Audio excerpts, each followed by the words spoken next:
الحمد لله نحمده ونستعينه ونستغفره ونعوذ بالله من شرور أنفسنا ومن سيئات أعمالنا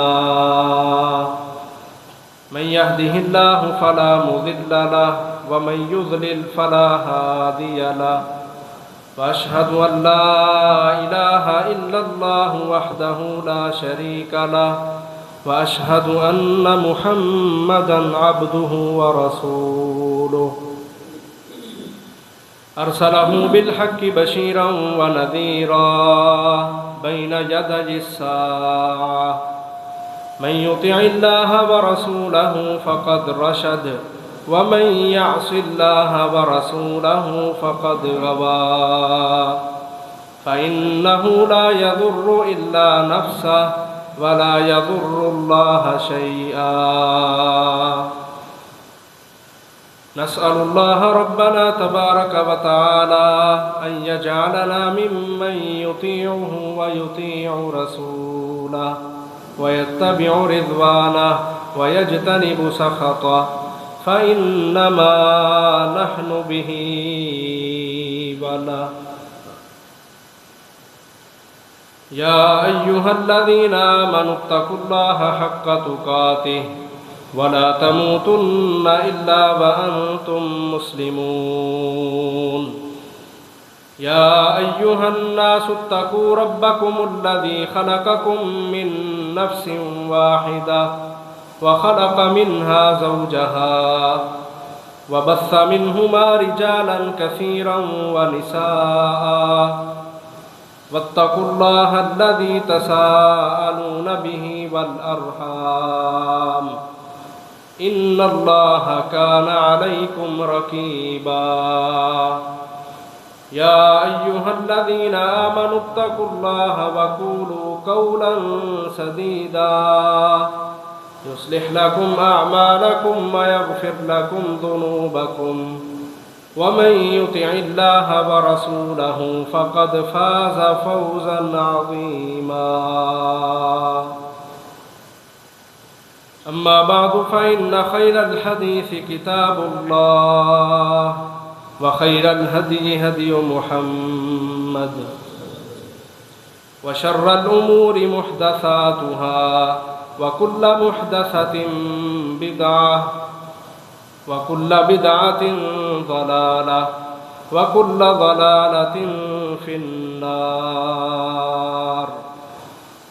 فقال الله تبارك وتعالى في القرآن المجيد قل يا عبادي الذين أسرفوا على أنفسهم لا تقنطوا من رحمة الله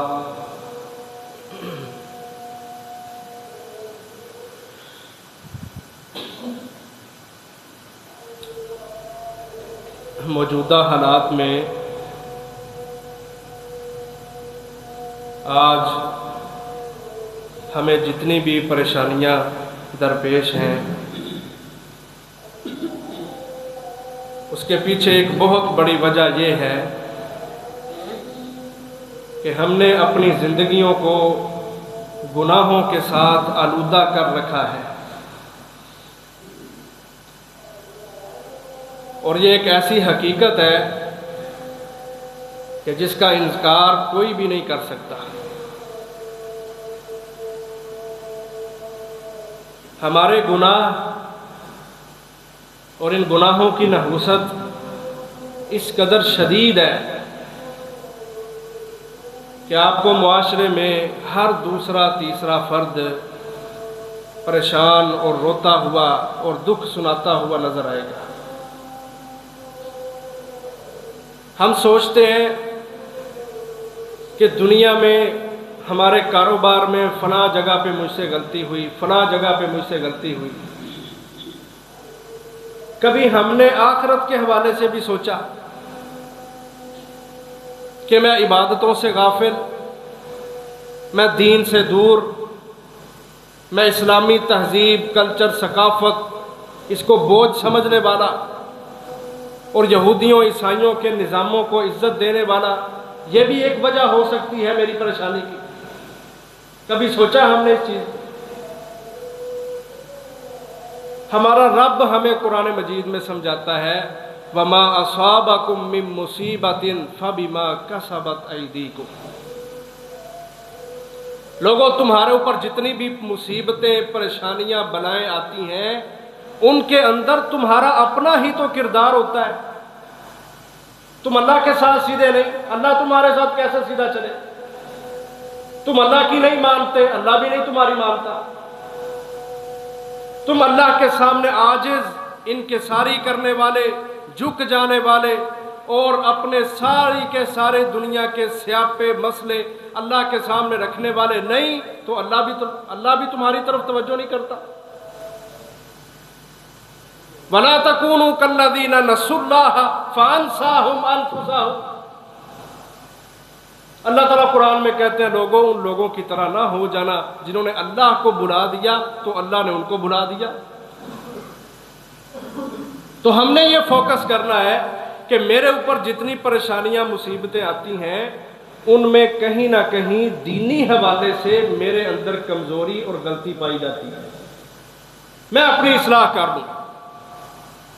یہ رمضان کا مہینہ اصلاح کا مہینہ ہے، بندے کا پتر بنانے کا مہینہ ہے، نفس کو ٹھیک کرنے کا مہینہ ہے، خواہشات کو کچل دینے کا مہینہ ہے، اللہ تبارک و تعالیٰ کے سامنے جھک جانے کا نام ماہ رمضان ہے۔ لیکن اس کے باوجود ہمیں ہمارا رب قرآن مجید میں تسلیاں دیتا ہے، کہتا ہے اے میرے بندو، اور وہ بندو اسرفوا علی انفسہم، جنہوں نے حد پار کر دی ہوئی ہے گناہ کر کے۔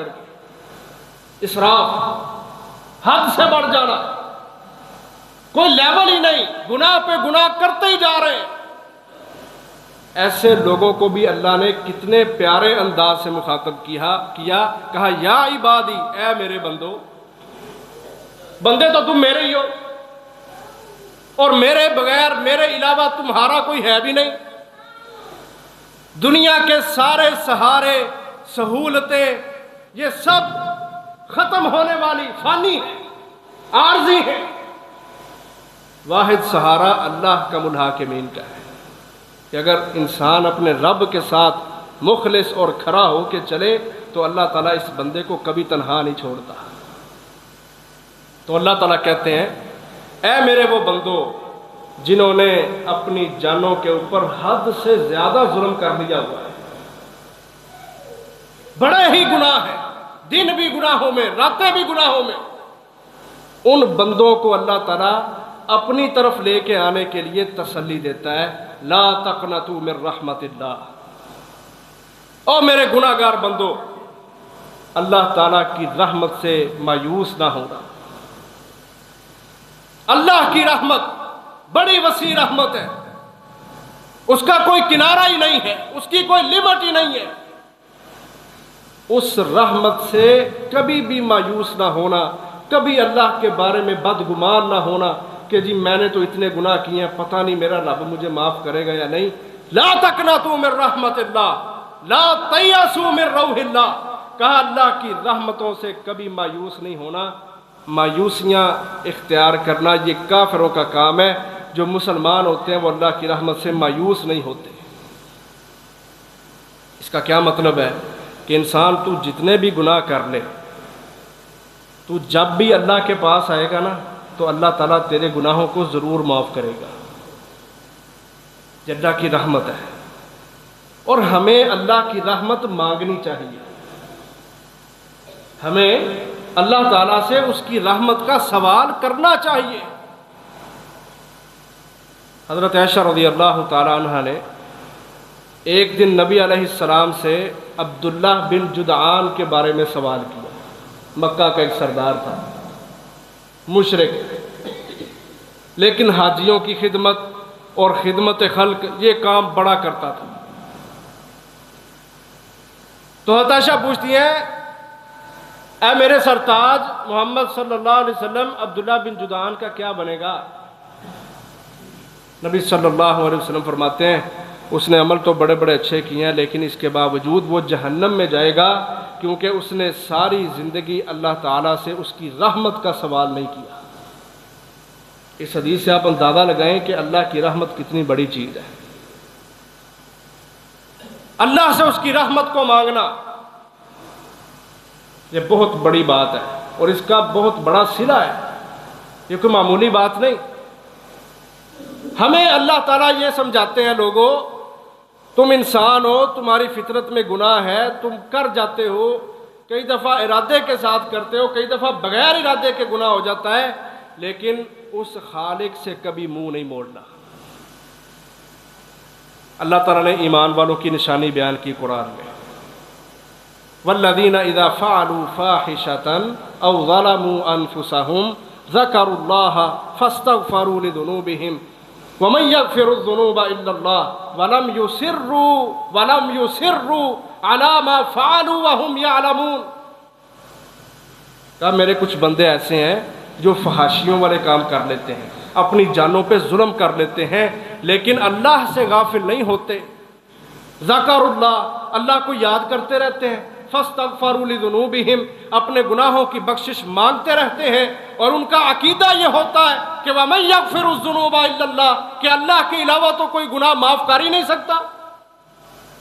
وَلَمْ يُصِرُّوا عَلَى مَا فَعَلُوا وہ اپنے گناہوں پہ اصرار نہیں کرتے، یعنی ان کی طبیعت، ان کی مزاج گناہوں والے نہیں ہوتے، لیکن انسان ہونے کے ناطے ان سے گناہ ہو جاتے ہیں۔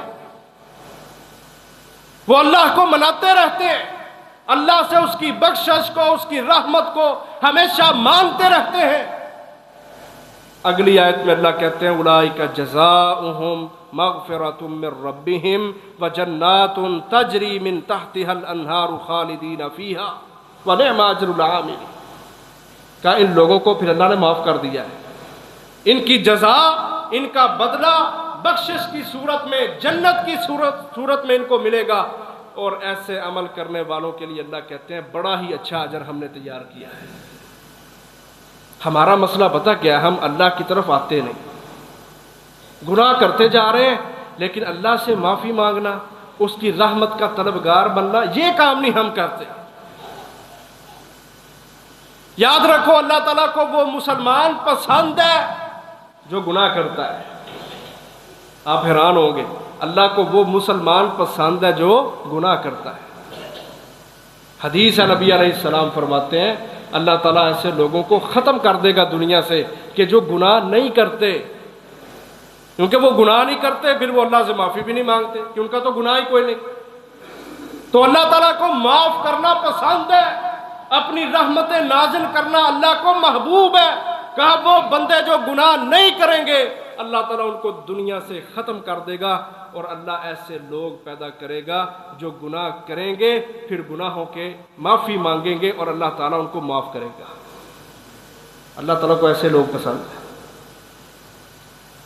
حدیث میں آتا ہے سب سے آخری جنتی جو ہوگا نا، سب سے آخری جنتی، اللہ تعالیٰ اس کو جہنم سے نکالیں گے، کہیں گے جا جنت میں چلا جا۔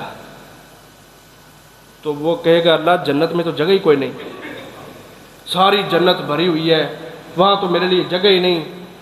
تو کافی دیر اللہ تعالیٰ اس سے بات کریں گے، بالآخر اللہ تعالیٰ اس کو کہیں گے دنیا کتنی بڑی تھی، آج آپ دیکھیں دنیا کتنی بڑی ہے۔ فرمایا اس دنیا جیسی 10 جنتیں اللہ تبارک و تعالیٰ اس بندے کو عطا کریں گے، سب سے آخری جنتی کو۔ اب پہلے اس نے جو بات سمجھنے والی ہے وہ آپ سمجھیں، پہلے اس نے گناہ کیے تھے، گناہوں کی سزا بھگت لی ہے۔ اب اللہ تعالیٰ اس کو جنت میں بھیج رہے ہیں، اور اس کو 10 گنا زیادہ جنت عطا کر رہے ہیں۔ اب کام اس کے کیا تھے؟ وہ گناہ کرتا تھا، لیکن عقیدہ پکا ہے، کوئی بھی کلمہ پڑھنے والا جہنم میں نہیں رہ سکے گا۔ اللہ کہتے ہیں جس کے دل میں ذرے کے برابر بھی ایمان ہے ہم اس کو بھی جنت کے اندر داخل کریں گے۔ یہ اس کی رحمتیں ہیں۔ اور ذرہ کبھی آپ نے غور کیا، کبھی کمرے میں اندھیرا ہو نا اور ایک روشن دان ہو اور باہر سے دھوپ اندر آ رہی ہو، اس دھوپ میں آپ دیکھیں چھوٹے چھوٹے ذرات اڑ رہے ہوتے ہیں، اس کو ذرہ بولتے ہیں۔ فَمَن يَعْمَلْ مِثْقَالَ ذَرَّةٍ خَيْرًا يَرَهُ، فرمایا جس کا اس ذرے کے برابر بھی خیر والا عمل ہوگا اللہ تعالیٰ اس بندے کو بھی جنت کی صورت میں بدلہ دے گا۔ اب جب اس آخری بندے کو نکالا جائے گا نا، اس وقت اللہ تعالیٰ قرآن میں بیان کرتے ہیں کچھ کافر یہ خواہش کریں گے، کافر، کہ اللہ کی رحمت اتنی بڑی ہے۔ آج جو کافر، مسلمان کافر نہیں ہوتے، کلمہ پڑھنے والے کافر نہیں ہوتے، میں ہندوؤں، یہودیوں، صلیبیوں، عیسائیوں کی بات کر رہا ہوں، جو دنیا کے گندے ترین لوگ ہیں، مشرک اور پلید کفار، وہ دیکھیں گے کہ اس بندے کو تھوڑے سے عمل کی وجہ سے جہنم سے نکال دیا گیا اور جنت میں داخل کر دیا گیا، اور 10 گنا زیادہ اس کو جنت دے دی گئی۔ اللہ تعالیٰ قرآن میں فرماتے ہیں ربما یود الذین کفروا لو کانوا مسلمین، یہ 14ویں پارے کی سب سے پہلی آیت ہے۔ اس وقت کافر بھی یہ خواہش کریں گے کاش کہ ہم گناہگار مسلمان ہوتے ہیں۔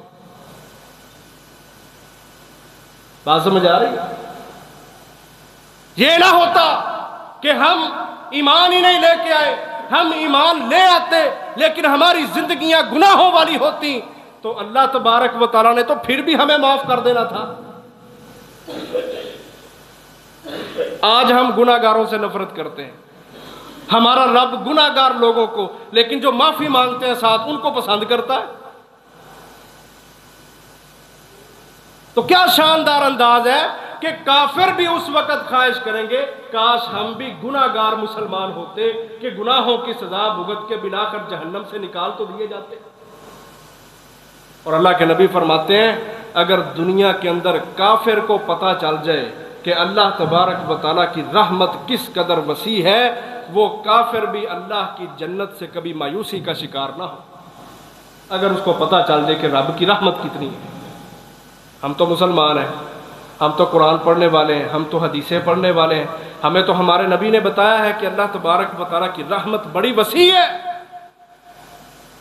اللہ تعالیٰ نے خود کہا، حدیث کے لفظ ہے لما خلق اللہ الخلق، جب اللہ تبارک و تعالیٰ نے ساری کی ساری مخلوقات کو پیدا کیا، کتب فی کتابہ فہو عندہ فوق العرش، اللہ تبارک و تعالیٰ نے ایک کتاب لی، اس کتاب میں اللہ نے لکھا، جو کتاب جس کو لوح محفوظ کہتے ہیں جو اللہ کے پاس ہے، ان رحمتی سبقت غضبی، کہ لوگوں میری رحمت میرے غصے پر غالب آ چکی۔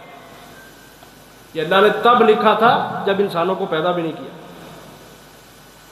اور اللہ کے نبی فرماتے ہیں اللہ تعالیٰ کی 100 رحمتیں ہیں، اور دنیا کے اندر جو انسانوں کے اندر یہ ترس پایا جاتا ہے نا، ترس، رحم دلی، فرمایا یہ اللہ کی ایک رحمت کا نتیجہ ہے کہ ہم کسی پریشان حال کو دیکھیں تو ہمارے دل میں احساس پیدا ہوتا ہے، کتنا ترس آتا ہے ایک بندے کو۔ یہ اللہ کی ایک رحمت ہے، اور وہ ایک رحمت کا اثر اتنا زیادہ کہ آج دنیا میں انسانوں کے اندر حتیٰ کہ درندوں کے اندر بھی پایا جاتا ہے۔ درندے بھی اگر کسی پریشان اور زخمی جانور کو دیکھتے ہیں تو اس کے ساتھ شفقت سے پیش آتے ہیں، یہ اس ایک رحمت کا نتیجہ ہے۔ فرمایا قیامت والے دن اللہ تعالیٰ اپنی 99 رحمتیں اپنے مسلمان بندوں کے لیے استعمال کرے گا۔ تو پھر کیا مایوس ہونا ہمیں جچتا ہے؟ فرمایا لا تقنطوا من رحمت اللہ، او لوگو اللہ کی رحمت بڑی وسیع ہے، تم لاکھ گناہگار ہو لیکن اللہ کی رحمت سے کبھی مایوس نہ ہو۔ اللہ سے صرف اس کی رحمت کا سوال کر لیا کرو کہ اللہ میرے اوپر رحمت کر دے، مجھے معاف کر دے۔ انبیاء سے بڑا دنیا کے اندر کوئی نیک کوئی نہیں، لیکن بے تقاضۂ بشریت نبیوں سے بھی غلطی ہوئی تو نبیوں نے یہ نہیں کہا کہ چلو غلطی ہو گئی ہے تو ہمارے عمل بھی تو بڑے زیادہ ہیں نا، نہیں، انہوں نے فوراً اللہ سے معافی مانگی۔ 2-4 مثالیں قرآن مجید میں اشارہ نقل کرتا ہوں۔ آدم علیہ السلام کو اللہ نے منع کیا تھا درخت کے قریب نہیں جانا، چلے گئے، پھل کھا لیا، اللہ کی نافرمانی ہو گئی، فوراً اللہ سے معافی مانگی، ربنا ظلمنا انفسنا وان لم تغفر لنا وترحمنا لنکونن من الخاسرین، اللہ میں نے تیری نافرمانی کر کے اپنے آپ پہ ظلم کر لیا ہے اور پھر میں تجھ سے تیری ہی رحمت کا سوال کر رہا ہوں، اگر تو نے رحمت نہ کی، معاف نہ کیا تو میں تو سراسر خسارے کے اندر، گھاٹے کے اندر اور نقصان میں چلا جاؤں گا۔